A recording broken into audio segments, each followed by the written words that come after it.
Les Masters, ils auront 10 mètres à parcourir. C'est avec eux que l'on va pouvoir découvrir tout le parcours, Alex. Ouais, parce que les Masters, donc, ils vont faire une petite boucle, une moyenne et 3 grandes boucles. Donc ça va nous permettre de découvrir l'intégralité du parc de Manéouarn, dessiné pour ces championnats de France de cross par l'Athlé Pays de Lorient et tous les bénévoles de l'organisation. Un parcours de 48 hectares, un parc de 48 hectares, on va y arriver, un parc de 48 hectares à quelques kilomètres de Ploué, 1 kilomètre du centre-ville de Ploué. Ce site est appelé la Colline de Fer, il faut quand même le savoir, ce qui explique peut-être qu'il est très vallonné. C'était un parc qui était la propriété de la famille Pluvier, une famille de seigneurs à l'époque, hein, on parle là du XIVe siècle, et le parc a été racheté par la commune en 1985, et depuis un parc dédié aux loisirs, et aujourd'hui hôte des championnats de France de cross. Voilà, les garçons sont libérés, ça va être le même protocole à chaque fois, en fait ils attendent, c'est bien ça Alex derrière, et on les fait rentrer petit à petit dans des sas. Exactement, une zone d'attente, c'est très timé, hein. On est dans un championnat de France, donc forcément il y a un protocole à respecter, une grosse zone d'attente derrière pour accueillir tous les athlètes, et après les équipes qui ont la chance de se qualifier ont chacune un sas, comme vous le voyez, les petits piquets blancs, ce sont des sas. On a aperçu très rapidement, voilà, James Kiboshateri avec son équipe de l'Asco Sainte-Marguerite actuellement à l'écran, parmi les très grands favoris de la course, et tous les clubs comme ça qui s'installent, Lille Métropole Athlétisme, là c'est Kylian Schmitt de l'Ententoise, qui lui aussi est dans les grands favoris, toujours le sourire, Kylian Schmitt en plus extrêmement agréable, et vous voyez sur ce plan large on a des sas, et sur les côtés les athlètes qui se sont qualifiés individuellement sont sur une ligne de départ, et là souvent c'est un peu la bagarre pour bien se placer. Mehdi Bala nous en a parlé dans le sujet d'ouverture de cette ligne droite de départ. C'est un faux plat descendant, donc un départ extrêmement rapide. Extrêmement rapide, et forcément quand on veut bien figurer dans un championnat de France, il faut être devant assez vite, parce que les possibilités de doubler parfois sont plus compliquées dans un parcours comme celui-là, avec plein de virages et plein de relances. Donc forcément ça va entraîner, en plus avec cette descente, un départ qui va être explosif et qui va être donné dans quelques secondes. La première course de ces championnats de France de cross Ploué 2018, ce sont les Masters qui ouvrent le bal. Ils sont sous les ordres du starter que l'on voit au milieu de ces plus de 700 concurrents. Le pistolet va se lever et les garçons vont être libérés pour un petit peu plus de 10 km. Il a cru au départ, c'est juste voilà. là. C'est parti, là, ça y est. La corde, c'est pas le coup de pistolet. On lève la corde parce que sinon ça va être compliqué. Et là, c'est parti. Premier départ de ces championnats de France, édition 2018. Et on voit déjà un Gwenadu qui flotte dans le départ, c'est juste. Le Gwenadu, pour ceux qui ne le connaissent pas, le drapeau breton, on va le découvrir, on va le reconnaître tout au long de la journée. Et on vous avait promis un départ rapide, on ne vous ment pas. Et tout de suite les favoris. Jamel Bachiri, Lille Métropole Athlétisme, parti devant. James Kiboshateri de l'Asco Sainte-Marguerite, et on le voit à l'écran, hein, les conditions météo qui ont vraiment évolué un peu défavorablement ce matin. Ah là, il pleut beaucoup actuellement sur le parcours de Ploué. Ça va avoir son incidence également, parce que d'abord courir sous la pluie c'est pas forcément le plus agréable, et surtout parce que ce parcours, hein, on vous en parle depuis une demi-heure maintenant, ce parcours va forcément se détériorer avec le passage de ces coureurs tout au long de la journée. Et il y en a un qui veut surtout pas se faire surprendre, il veut choisir ses trajectoires, c'est James Kiboshateri, on l'avait dit, grand favori, parti le plus rapidement. On arrive sur l'un des points qu'avait identifié Mehdi Bala comme susceptible d'avoir un impact sur la course. C'est à la fin de cette descente de la première petite boucle, le bain de boue, le premier bain de boue de Ploué. Ouais, là on voit le peloton qui s'étire déjà très fort, la descente, et tout de suite on va remarquer, c'est obligé dans les allures, ça va un stop qui va être fait par les athlètes. Bon, peut-être pas pour James Terry et Jamel Bachiri parce que ça va quand même très vite, mais là on voit tout de suite, hein, voilà, ça y est, ça va arriver. Là, ils sont collés à la barrière pour essayer d'être le moins dans la boue possible, mais quand même on voit tout de suite que c'est compliqué. Et Mehdi nous expliquait hier ce qui était compliqué, et il vous l'a expliqué ce matin dans le sujet, ce qui est difficile, c'est qu'il faut aller chercher les appuis et que c'est musculairement très fatigant. C'est ça, et on voit les petits passages sur les allées, les changements, l'herbe un peu plus dure, et bien tout de suite musculairement c'est hyper sollicitant, et pendant 10 000 mètres il va falloir être très costaud. Alors là on voit James Terry, pour l'instant il est bien, c'est normal, on vient de partir, hein, ça fait même pas 1 kilomètre, et derrière Kylian Schmitt, Jamel Bachiri, les grands favoris sont là, Loïc Letellier, on reconnaît Julien Moreau, le vainqueur de ses demi-finales à Romorantin, Loïc Letellier vainqueur également de ses demi-finales Bretagne-Normandie, bref, tous ceux qui avaient indiqué être là pour la gagne sont déjà devant.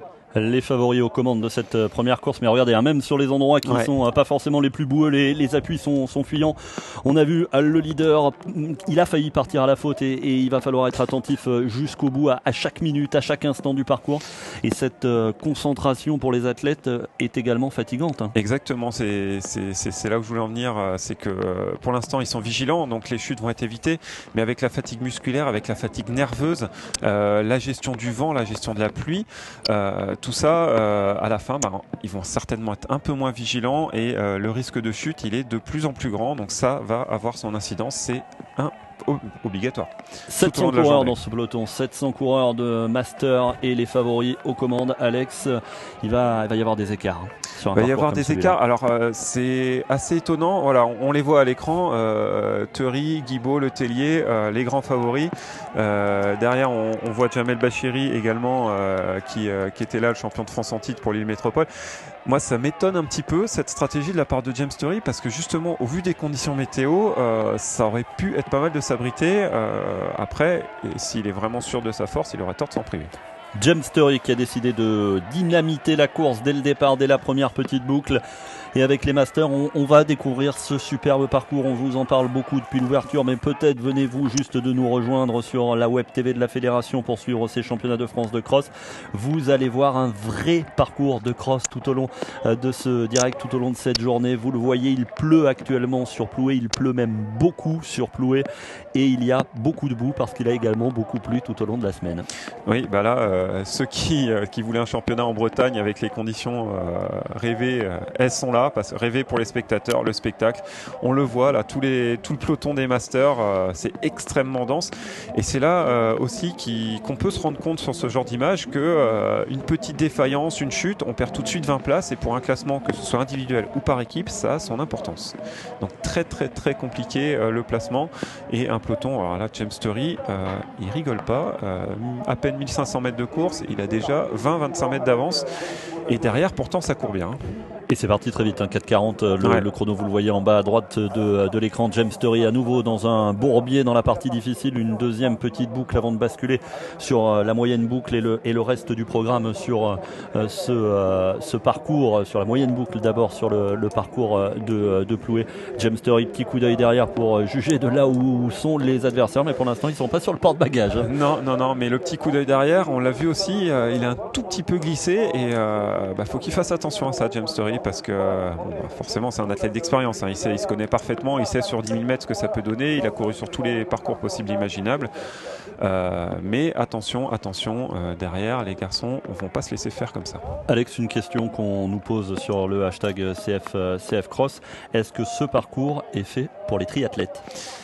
Alors ça, parce qu'on va en avoir beaucoup des triathlètes. On va en avoir beaucoup et le triathlon, il y a plusieurs profils. C'est ça le problème, c'est qu'on a des garçons comme Vincent Louis qui, on l'a vu il y a 2 ans au Mans, est très très bien passé dans la boue, mais avec les entraînements de natation, de vélo, ça peut entraîner des prises de masse. Bon, on va pas parler de poids parce qu'ils sont affûtés comme c'est pas permis, mais plus on est lourd, plus les passages boueux vont être compliqués. Après, ça peut aussi dire plus on est lourd, plus on est puissant.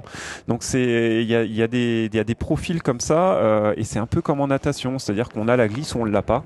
On passe dans la boue ou on passe pas dans la boue. Il n'y a pas de vérité. C'est pas parce qu'on est triathlète qu'on va rester collé ou qu'on va survoler la boue. C'est un peu une réponse de Normand que je fais sur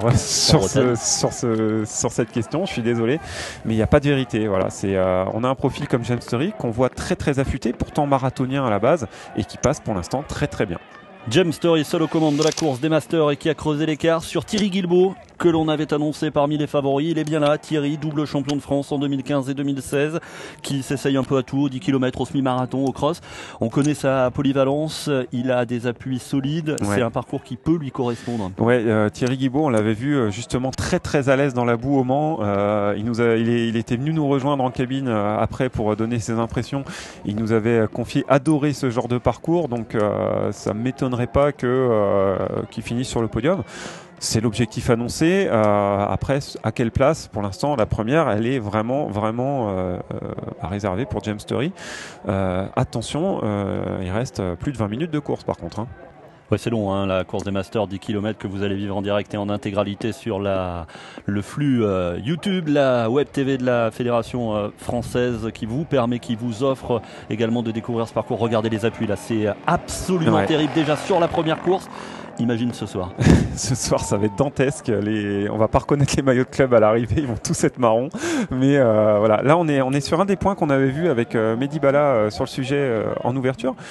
La petite côte et le passage en dévers. Là, James Story, il peut choisir sa stratégie au niveau de la trajectoire, mais plus on va voir là le peloton qui va se densifier, plus ça va être compliqué. Et cette petite côte plus ce passage en dévers peut créer des difficultés pour certains athlètes. James Dury toujours en tête de cette course des Masters, c'est la première course des championnats de France ici à Plouay. N'hésitez pas, voilà, on le voit là, le peloton très dense. Vous pouvez reconnaître vos copains, vos amis, vos entraîneurs, tout le monde est là. Ce petit coup d'œil de James Story derrière pour juger, c'était l'attaque, si on peut dire que c'était une attaque, dès les 800 premiers mètres de James Story qui est seul aux commandes. James Story, un bel athlète qui était annoncé avec une énorme pancarte de favori et il a pris ses responsabilités, même si on n'est que même pas à mi-course, mais il a pris ses responsabilités. Il assume complètement et là, ce qui est assez marrant, c'est qu'on voit le réflexe du marathonien, le coup d'œil à la montre très très régulier. Il voit son allure, le coup d'œil au GPS et comme ça il sait où il en est, il check, il a l'air vraiment facile.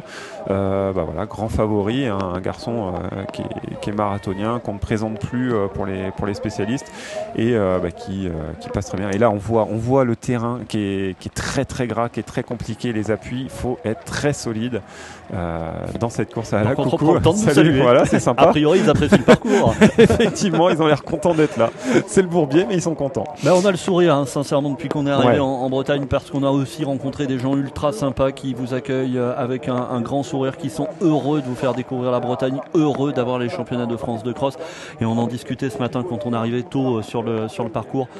Le bénévole qui était à 2 km du site des championnats de France, mais qui vous accueille avec un grand sourire, qui vous dit passez une bonne journée, profitez-en. C'est ça aussi la Bretagne. Et oui, c'est une terre accueillante. Ils sont tellement heureux d'accueillir ce championnat de France.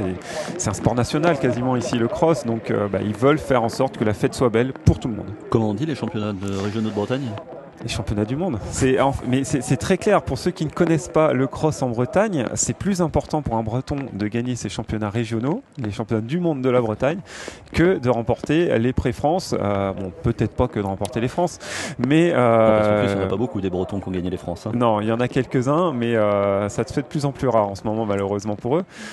Mais vraiment, la fête est belle. Les championnats de Bretagne qui ont eu lieu sur ce site de Plouay l'année dernière, et la Ligue de Bretagne qui vous avait fait un petit résumé qui était vraiment très sympa, et on savait qu'on allait être bien reçu, on savait que les gens auraient le sourire et que la fête serait belle.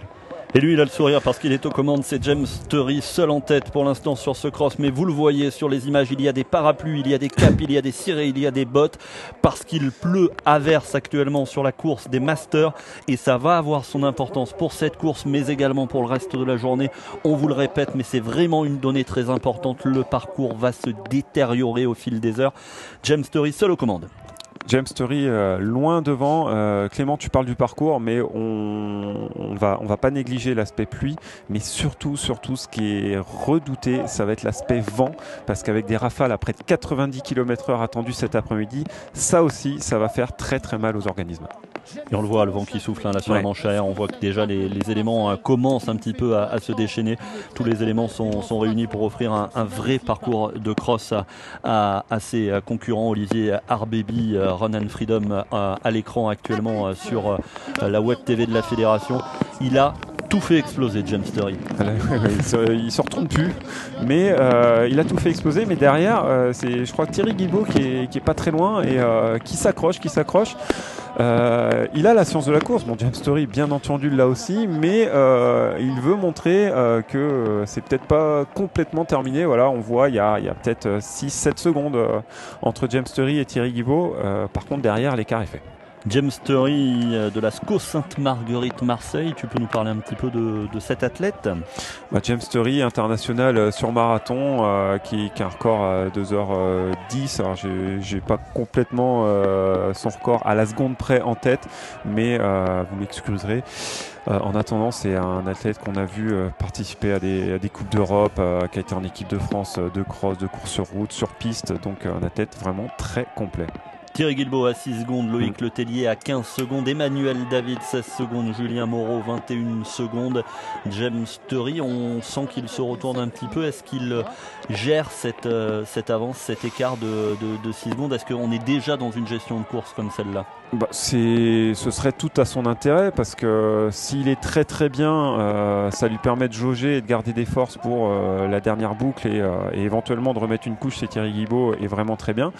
Et ce qu'on n'espère pas pour lui, c'est que s'il sent qu'il est parti un peu trop vite et qu'il est moins bien, ça lui permet d'essayer de tamponner le retour de Thierry Guilbaud et de ne pas non plus brûler toutes ses cartouches avant la fin de la course. Donc là, on l'a vu sur le plan précédent, c'est que Thierry Guilbaud, il est bien là. 6 secondes, c'est pas grand chose, et ça peut très très vite revenir sur ce cross. Ça peut nous promettre une belle fin de course. En attendant, pour l'instant, James Turry toujours aussi sereinement installé en tête. Vous êtes déjà plusieurs centaines à nous suivre sur la web TV de la Fédération, et on vous en remercie. N'hésitez pas également à réagir sur les réseaux sociaux avec le hashtag CFCross sur Twitter, Facebook et tous les autres réseaux sociaux. Vous n'hésitez pas également à partager ce lien. Dites-le autour de vous. Le cross, c'est sur la web TV de la Fédération. Vous allez tout voir, vous allez tout vivre en direct. Et lorsque l'on dit qu'il n'y a pas de visibilité pour le cross, la Fédération vous permet de vivre ce championnat de France ici dans un haut lieu du cross-country qu'est la Bretagne. Ça fait 18 ans qu'on n'était pas venu. Mon petit doigt me dit, et Michel Huartas nous l'a dit ce matin en ouverture, qu'on n'attendra pas 18 ans avant de revenir en Bretagne. Non, et puis les Bretons, ils attendront pas 18 ans, ça c'est certain. Ils adorent tellement ça qu'ils vont se repositionner pour avoir ces championnats de France. Et là, on voit dans ce petit virage, ça glisse, et c'est pas évident de trouver ses appuis, d'essayer de relancer et de pas perdre trop de place pour, on le répète, les classements individuels, mais surtout par équipe. C'était le CA Belgardien qui l'avait emporté l'année dernière. Et là, au niveau des équipes, on a peut-être deux équipes favorites. L'ASCO Sainte-Marguerite avec son leader, forcément James Turry, mais peut-être aussi les coureurs du fond du Cateau qui ont été très très impressionnants lors de leur demi-finale.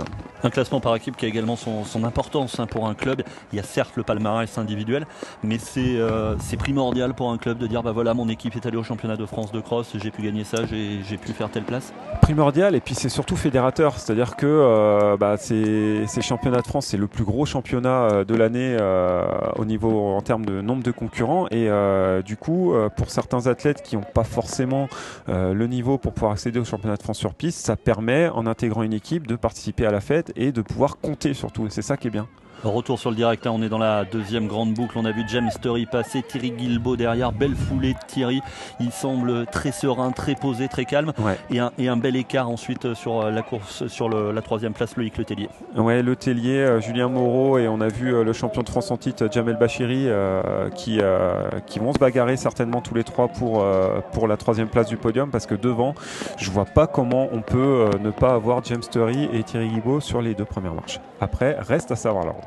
Alors on va faire un petit peu de radio également, parce que je viens de voir passer devant notre cabine de commentateurs, on a la chance, on va quand même le dire et l'apprécier, d'être au sec, Atlix, la mascotte de la fédération. Il a un petit parapluie, Atlix, pour se protéger de la pluie. Il est bien équipé et je crois que c'est un allié de poids aujourd'hui, le parapluie, le meilleur ami des spectateurs. Et un mot également pour les hommes et les femmes en bleu que vous allez voir tout au long du parcours. Il y a 750 bénévoles mobilisés sur ce championnat de France de cross. Et il paraît même qu'ils ont refusé du monde. Les Bretons avaient envie de participer à cette fête. Ah oui, que ce soit en tant que coureur ou en tant que bénévole, impliqué de près, de loin, signaleur, préparateur de parcours, tout le monde voulait être de la fête, et ça se ressent parce que tout le monde est extrêmement content d'être là, tout le monde a le sourire. On l'a dit depuis le début, on est super bien reçus, et les gens ont une banane de folie, et c'est pas quelques gouttes qui vont arrêter les Bretons. Le crachin breton, et puis comme on disait hier à la conférence de presse, comme le représentant de la région Bretagne le disait à la conférence de presse, il paraît qu'il fait beau plusieurs fois par par jour en Bretagne, donc on va voir si ça se confirme aujourd'hui. En tout cas, les indicateurs météo n'avaient pas menti, ils nous annonçaient des conditions extrêmement difficiles aujourd'hui sur Ploué, ça se vérifie dès cette course des Masters, et vous le voyez, le terrain continue à se dégrader, mais devant il y a un homme qui a décidé de ne pas se laisser dompter par la météo. Il s'appelle James Turry, comme un symbole, il a un maillot jaune et il est aux commandes de la course des Masters. Il est sur la petite boucle et il va redescendre sur le Bourbier, le fameux Bourbier dont on vous parle. Le fameux Bourbier, c'est vrai qu'un maillot jaune en tête à Plouay, grande ville de cyclisme, fallait le noter. Mais on l'a vu là tout de suite, Thierry Guibaud, l'écart continue de se faire, mais c'est pas non plus hyper impressionnant. Bon, on va pas se mentir, James Turry a pris une très belle option parce que c'est un garçon qui se connaît très bien. Là, il y a une centaine de mètres, donc on est plus proche des 15 secondes maintenant d'écart avec Thierry Guibaud. Mais Thierry Guibaud qui va devoir s'accrocher pour garder cette deuxième place. Et là, le passage, la foulée, elle n'est plus aussi aérienne, mais ça passe quand même très très bien pour James Turry. Il nous impressionne, il savait qu'il jouait la gagne, mais moi je pensais pas très honnêtement, Clément, qu'il allait partir dès le départ. C'est marrant parce que Annette Sergent, qui parle actuellement pour les spectateurs au micro de Philippe Chaput, vient de dire exactement la même chose. C'est une configuration de course impressionnante. James Turry qui n'a laissé à personne le soin de guider la course. Annette Sergent qu'on aura la chance d'accueillir cet après-midi pour un apport primordial sur le cross court féminin et le cross long féminin, parce que tout au long de cette journée il y aura également des consultants qui viendront en cabine. On aura évidemment Mehdi Bala, on aura également Patrice Gergès, Annette Sergent et la plus bretonne peut-être des championnes, Marie-Pierre Duros, qui sera avec nous dans quelques minutes. Ouais. Une championne d'exception qu'on aura plaisir d'accueillir. Ouais, et puis Marie-Pierre Duros, tu viens de parler en plus d'Annette Sergent. Elles ont une belle histoire en commun. C'était il y a quelques années justement en Bretagne au championnat de France, et on va pouvoir développer un peu ça tout à l'heure. Marie-Pierre Duros quand même, championne du monde du 3000 en salle, vraiment une référence du demi-fond, et qui continue d'être très impliquée et qui entraîne des gamins dans son club de lui à Langueux. Et qui a préparé son sujet, donc vous allez voir, elle sera avec nous avec les cadettes, et elle va vraiment avoir un vrai apport. Le cross en Bretagne, on en parle beaucoup en gardant évidemment un œil sur la démonstration de James Turry dans la course des Masters. On en parle beaucoup depuis ce matin du cross en Bretagne. C'est véritablement historique. Pour la petite histoire, la Bretagne réunifiée, et pas que la Bretagne haute et la Bretagne basse, a fait son premier cross régional en 1921. C'est un coureur de l'En Avant Guingamp qui l'avait emporté à l'époque. Il s'appelait Marcel Jeannot. Voilà, on distillera comme ça quelques informations tout au long de la journée, et on reviendra sur la grande époque de 1978 également, avec les légendes de Glasgow, parce que pour bien vous montrer que le cross a une vraie histoire ici en Bretagne, n'hésitez pas à la partager avec nous sur le hashtag CF Cross. Lui, l'histoire, il est en train de l'écrire en ce dimanche matin à Ploué. Il s'appelle James Turry et il a doublé son avance tout simplement. Il a accéléré parce qu'il a peut-être senti que Thierry Guilbaud était pas si loin que cela, et il a désormais 12 secondes d'avance. Ouais, et puis bon, il doit être très très bien, hein, James Turry, parce que là ça y est, hein, on s'approche de la fin de course, et là il se retourne vraiment, il va plus se retourner, et on sent dans les intentions qu'il est encore solide, qu'il est bien, et que la foulée elle se détériore pas. Donc là vraiment, avec maintenant 12 secondes, on l'a vu au dernier pointage d'avance, je ne vois pas ce qui empêcherait James Turry d'aller cueillir un premier titre de champion de France Master.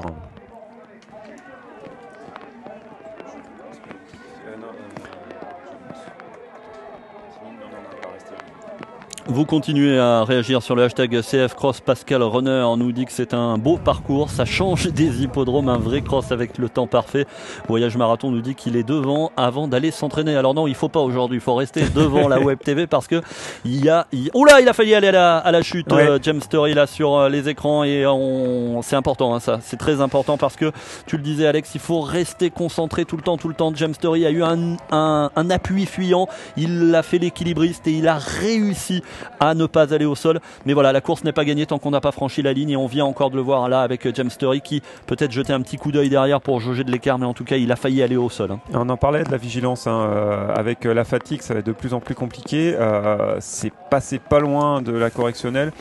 Ceci dit, il a suffisamment d'avance pour pouvoir éventuellement encaisser une chute, mais après quand on tombe, il peut y avoir une petite entorse, il peut y avoir des douleurs qui viennent, et surtout derrière ça peut surmotiver le garçon qui voit ça et qui a envie de revenir. Et Thierry Guilbault, il n'a pas beaucoup besoin d'être surmotivé pour aller chercher James Story devant s'il en a les capacités. Ouais. Une question sur le hashtag CF Cross, celle d'Alexandra Palabé, qui a l'air d'être une fidèle depuis ce matin 9h. Alexandra qui nous demande combien de spectateurs attendez-vous cet après-midi à Ploué. Bonne question. A priori, les organisateurs misent sur 20 à 25 000 spectateurs, peut-être un petit peu plus. Alors forcément, la météo a son importance, Alex, et ça va peut-être... Regardez, on revoit au ralenti, merci Chlorophylle Production de nous proposer ce ralenti de James Story qui tout à l'heure a eu les appuis fuyants et qui a failli aller au sol, mais il est bien solidement ancré en tête de ce championnat de France de cross. Et là c'est intéressant parce qu'on voit dans ce ralenti, là c'est le même virage que celui que vient de faire James Story, et il le prend bien à l'extérieur, donc il va chercher des appuis solides, quitte à faire quelques mètres en plus. Ceci dit, la petite côte est assez raide, on l'a vu, et voilà, Thierry Guilbault va opter pour la même stratégie, et le petit dévers derrière fait que on est obligé de chercher ce qu'on peut avoir comme appui, parce que là on a beau avoir mis du 15, du 18, et si on en réussit à en trouver... de la longueur des pointes, là, c'est ça. Voilà, en longueur de pointe, on peut avoir mis les pointes les plus longues possibles. C'est à un moment donné, il y a trop de boue, ça colle, et c'est plus possible. Loïc Letellier, Julien Moreau, qui sont ensemble. Ce qui est assez marrant, c'est que dans ce même virage, et eux ils prennent la corde. Donc, mais Loïc Letellier tout de suite qui prend 2-3 mètres sur Julien Moreau, Julien Moreau devrait essayer de revenir derrière sur la partie légèrement en descente et en ligne droite. Ce qui est marrant, c'est qu'ils ont porté le maillot de l'équipe de France ensemble sur des championnats du monde de cross. Ça c'est sympa. On les retrouve maintenant. Et aujourd'hui, ils sont adversaires pour peut-être une place sur le podium de ces championnats de France de cross, car ils sont pour l'instant à la troisième et quatrième place sur cette course des Masters. Tu parlais des pointes tout à l'heure. Vincent Louis disait dans la presse cette semaine, il va pas falloir sortir du 1 mm. Non, on va pas sortir les chaussures de marathon du 1 mm. Alors, pour les néophytes qui seraient avec nous dès ce matin et qu'on remercie d'être avec nous, c'est un peu le même principe que pour des crampons au foot. C'est-à-dire que on a des chaussures, on a des pas de vis, et on adapte la longueur des pointes qu'on va mettre en dessous en fonction du terrain. Alors sur piste c'est du 6 mm en règle quasi générale, voire du 9 mm pour certaines épreuves en fonction de la qualité d'appui demandée. Là sur un cross comme ça, on est plus sur du 15, voire pour certains énervés du 18 mm. PLG nous dit que Thierry a gagné, ça c'est sur le hashtag CF Cross, on va quand même attendre que la ligne soit franchie pour le dire. Et une question de Pierrick sur le hashtag CF Cross, Alex, pourquoi les Masters ne courent pas avec les élites et les espoirs? Est-ce une raison de capacité? De capacité de nombre de coureurs. Trop de coureurs, je pense que la raison elle est là, parce qu'au niveau du peloton féminin on fait courir les masters avec les seniors pour une raison de nombre de coureurs. Là on a quand même 700 masters qualifiés, donc il y aura 500-600 coureurs tout à l'heure chez les élites. On a vu tout à l'heure la ligne de départ avec 700 personnes, imaginez quasiment multiplié par 2, c'est juste pas possible. Donc voilà, on a cette chance d'avoir beaucoup de monde dans ces catégories là pour faire les crosses, et ça justifie très largement de faire une course dédiée au Master. Et alors je vais plus loin dans la question de Pierrick, et c'était peut-être ça qu'il y avait derrière. Est-ce qu'un James Story dans le peloton élite aurait pu se mêler à la bataille? La réponse elle est clairement oui, parce que l'année dernière il était dans le peloton des élites et il fait un top 10, James Story, donc très clairement il aurait été devant, et on voit que un athlète de cette qualité là, certes, il va gagner, maintenant c'est quasiment fait, il est dans la dernière grande boucle, il devrait gagner avec aisance, mais regardez Thierry Guilbault. Alors lui, la foulée elle est beaucoup plus petite, c'est plus puissant, c'est plus nerveux, mais il n'a pas dit son dernier mot, et on a l'impression sur ce plan qu'il est vraiment déterminé à finir le moins loin possible, et si possible devant James Story. Donc un garçon comme James Story, qui a les capacités de faire un top 10 chez les élites, il gagne, mais pas avec 2 minutes d'avance chez les Masters. C'est pour dire la qualité de ce peloton. Et puis surtout, la course des Masters, on va d'autant plus l'apprécier qu'elle nous permet de découvrir le parcours, elle nous permet également de découvrir le site. Et on va parler de cette partie un peu plus lointaine du parcours qui est sur la grande boucle, Alex, et qui est faite d'abord d'une grande côte, d'un grand virage, d'une deuxième grande côte, puis après quelques allers-retours qui permet aussi de juger de là où sont les adversaires. Ouais, tout à fait. C'est des tracés habituels dans les parcs, voire même dans les hippodromes, les petits allers-retours pour gagner de la distance quand on trace une boucle. Et souvent, ça permet de jauger. Alors, sur une première partie de journée comme aujourd'hui, il y a du monde, mais c'est pas encore complètement plein, donc on peut se permettre de regarder à droite à gauche. Je serai plus sceptique en fin de journée quand il y aura beaucoup de monde tout autour du parcours. On devinera où sont les adversaires, mais ce sera plus compliqué de les voir. Là, on les voit revenir. James Story qui va prendre un virage à droite avec une toute petite côte et on va arriver sur cette partie en lacet, en zigzag dont tu viens de parler, Clément. 14 secondes d'avance pour James Story désormais sur Thierry Guilbault. On est en train d'entamer la dernière partie du parcours pour aller vers la ligne d'arrivée. Clairement, sauf incident de course, James Story sera champion de France. Là, il y a très peu de doute. On est à 1500, à 2 km 1500 mètres de l'arrivée à peu près. Donc James Story, il a géré, il est parti très vite, tout de suite il a pris 6 secondes d'avance, après l'écart qui a continué de grignoter, et là on voit Loïc Letellier, on le voyait, on l'a deviné dans le plan précédent, il commençait à prendre quelques mètres d'avance sur Julien Moreau. Loïc Letellier qui a pris l'option certaine pour la 3e place.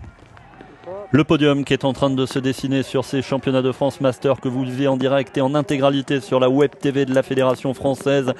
Vous continuez à commenter hashtag CFCross pour nous laisser vos impressions, pour nous poser vos questions également. On va avoir un beau vainqueur dans cette catégorie des Masters. Il arrivait avec une énorme pancarte de favori. Il ne l'a pas déçu, il ne l'a pas enlevé cette pancarte. Il s'appelle James Story et il va vraisemblablement aller chercher le premier titre de champion de France de cette journée. Le premier titre Master aussi dans sa belle collection de médailles. 10 ans après sa médaille d'argent en championnat d'Europe de cross par équipe, c'était à Bruxelles. James Story qui va cueillir ce titre de champion de France Master. Et c'est quand même toujours sympa de voir des athlètes qui ont été au top, qui ont été en équipe de France, qui ont eu des médailles internationales, continuer de courir dans ces catégories. L'exemple est beau pour les générations futures. Et vous voyez là le reste du peloton qui lui est dans la deuxième boucle de ce parcours. Il y a aussi des athlètes qui vont être dépassés par la tête de course, mais qui vont aller au bout de l'effort. On l'a dit, il y a des classements par équipe et ça c'est important. Oui, tout à fait. Un classement par équipe, pour ceux qui ne savent pas comment ça fonctionne, ça ne se fait pas au temps. On additionne les places de chacun des coureurs au classement général et l'équipe qui a le moins de points l'emporte forcément. Premier, deuxième, troisième, quatrième, ça fait 10 points et si on a ces places-là, on remporte le titre de champion de France. L'Ascco Sainte-Marguerite peut-être vers un doublé, titre individuel, titre par équipe. La réponse, ça sera dans quelques minutes. Pour le titre individuel, le doute est plus permis maintenant. James Story sera champion de France. Sauf incident de course, James Story, l'Ascco Sainte-Marguerite Marseille, champion de France chez les Masters. Question de Paul sur le hashtag CFCross. On a un peu la réponse, mais on va quand même la poser. Le parcours peut-il beaucoup se dégrader avec l'enchaînement des courses avant les élites? La réponse est oui. Très clairement oui. Alors dans une certaine mesure, parce qu'il y a certains endroits qui ne pourront pas être plus dégradés que ce qu'ils sont déjà actuellement. Le point bas auprès de l'étang, ça ne pourra pas être pire que ce que c'est actuellement. Par contre, une partie qu'on voit comme celle-là, qui est encore un peu herbeuse, avec le passage des pelotons de plus en plus important, l'herbe va partir et la boue va prendre la place. Et James Story, là on le voit très clairement, il en profite, il y a encore de l'herbe, il va chercher ses appuis un peu à l'extérieur. Là dans la dernière difficulté, on est à moins d'1 kilomètre de l'arrivée et James Story qui va négocier cette difficulté tranquillement pour aller maintenant se diriger vers la ligne d'arrivée. Il prend vraiment le temps aussi de lire le parcours, de lire sa trajectoire. Oui, là il a cette chance-là justement de ne pas être au milieu d'un peloton. C'est sûrement pour ça qu'il est parti très vite devant et il peut choisir. Il a repéré le parcours forcément. Il est venu repérer le parcours hier et il a pu voir quels étaient les points qui seraient compliqués et en fonction adapter ses trajectoires. Là, une grande ligne droite, un peu plus loin un virage à gauche et après la remontée vers la ligne d'arrivée pour James Story. Et on va la découvrir cette dernière ligne droite également, on l'a vu dans le sujet proposé par Mehdi Bala tout à l'heure, le directeur de la performance des équipes de France et de la fédération qui a repéré avec nous le parcours hier et qui nous disait comme si le parcours n'était pas assez difficile, même la ligne d'arrivée étant montée, vous allez constater qu'il y a quand même 250 mètres, encore une belle petite montée, un faux plat montant en tout cas sur l'arrivée, et après 10 km de course ça va être difficile. Ouais, et puis il y a quelque chose qui ne trompe pas, c'est quand on arrive au début de cette ligne, on la voit pas l'arche d'arrivée, donc c'est que c'est pas un tout petit faux plat, là voilà, la boue et la dernière ligne droite,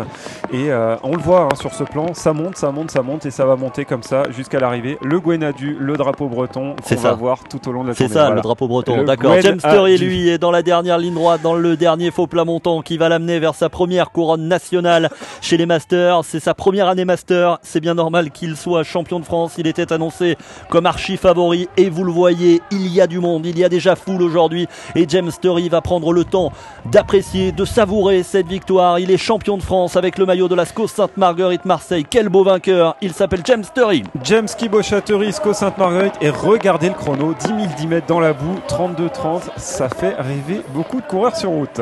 James Kiboshateri, champion de France chez les Masters, la médaille d'argent, il est heureux, il lève les bras, il s'appelle Thierry Guibaud, et regardez, il harangue le public breton pour avoir des encouragements, il les applaudit, il les remercie. Thierry Guibaud, médaille d'argent aujourd'hui pour la 3e place.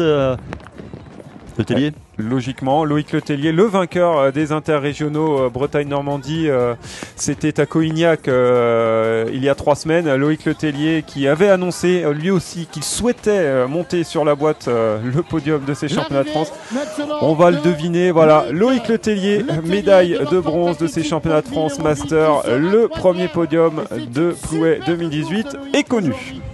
Et c'est une des grandes nouveautés de cette année également sur la Web TV de la Fédération Française, car la Fédération Française est à l'écoute de ses téléspectateurs. Ce plan, cette caméra, vous allez la voir, vous allez pouvoir apprécier l'arrivée de tous vos copains, de quasiment tout le peloton, car c'est bien ça, il y a certes le podium, il y a certes les premiers, mais derrière, il y a tous ces anonymes quelque part qui participent à leur championnat de France également et qui sont tout aussi méritants et on voulait les voir. Voilà, tous les coureurs seront filmés à l'arrivée et ça, vraiment, on y tenait. Julien Moreau qui finit dans un état de fatigue vraiment extrême, et Emmanuel David qui qu'on n'avait pas vu tout au long de la course et qui a fait une dernière boucle vraiment très impressionnante pour terminer à la 4e place. Jean-Michel Quéré, Athlète Sud 22, le champion de Bretagne, qui vient d'en terminer.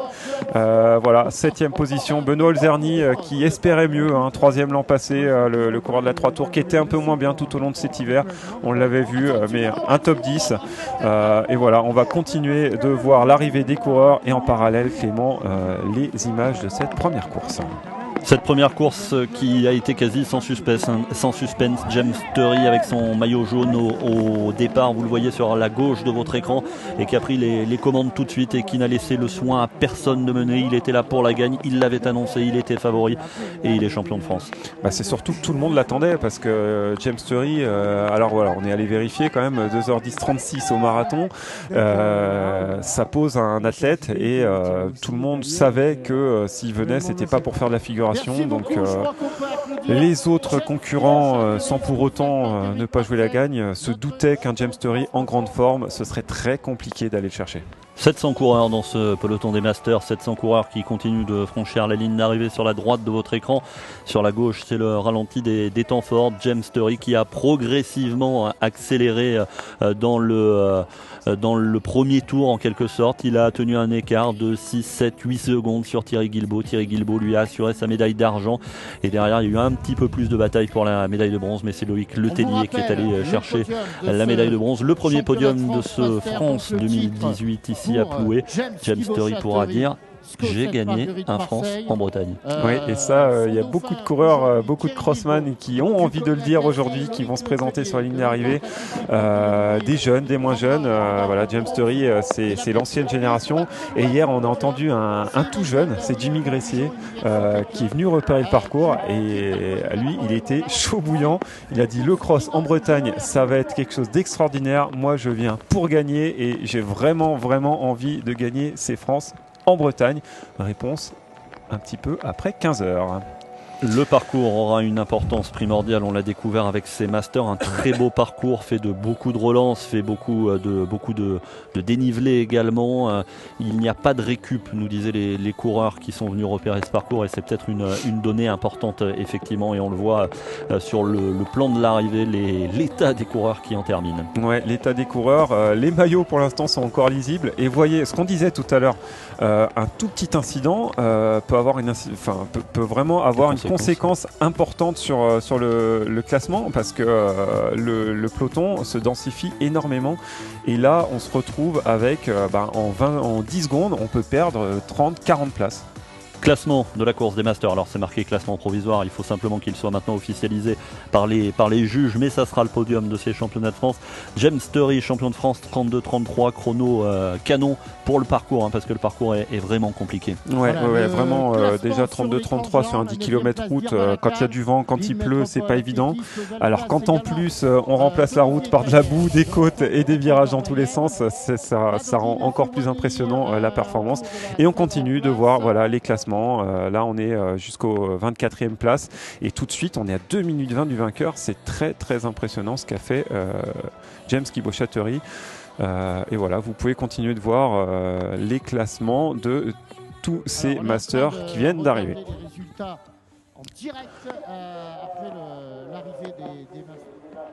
L'arrivée des masters, le chrono qui continue de défiler au-dessus de la ligne d'arrivée, une arche que tous les coureurs rêvent de franchir le plus vite possible. Et là, on continue de voir des athlètes qui sont dans un état de fatigue extrême. Quelques informations qui nous viennent de nos envoyés spéciaux sur le parcours, les informations qui remontent. Alors il y a la pluie, il y a la boue, mais il y a également le vent dont les athlètes parlent beaucoup. A priori le vent souffle assez fort et va avoir une incidence.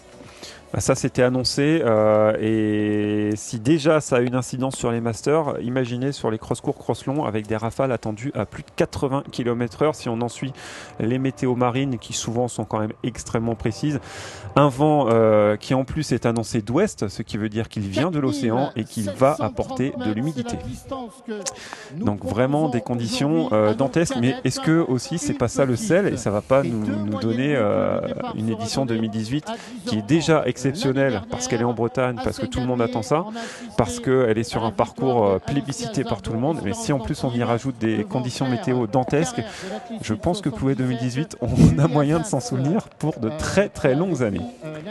Voilà, et si on reprend ce qui était dans Ouest France ce matin, sortez vos bottes et vos parapluies, de la pluie, du vent, des rafales à plus de 70 km/h, le vent va s'intensifier en début d'après-midi.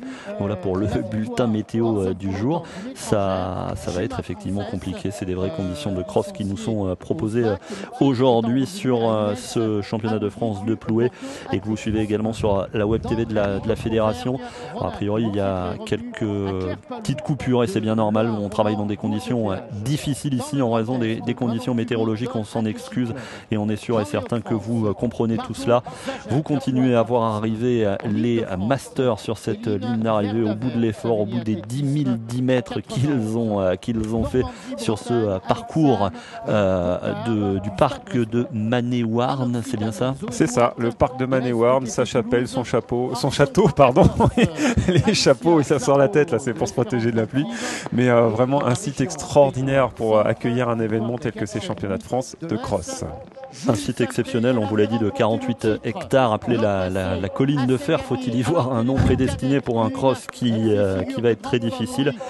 Il y a un château sur ce parc, on l'a largement vu sur les images de la retransmission, qui a été construit en 1758 par Jean Toussaint Pluvier, qui était alors capitaine de cavalerie.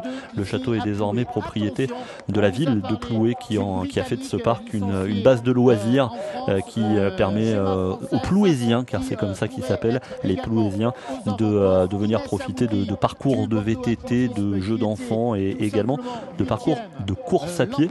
Et le le maire me disait ce matin que la commune de Ploué, c'est 26% de forêt.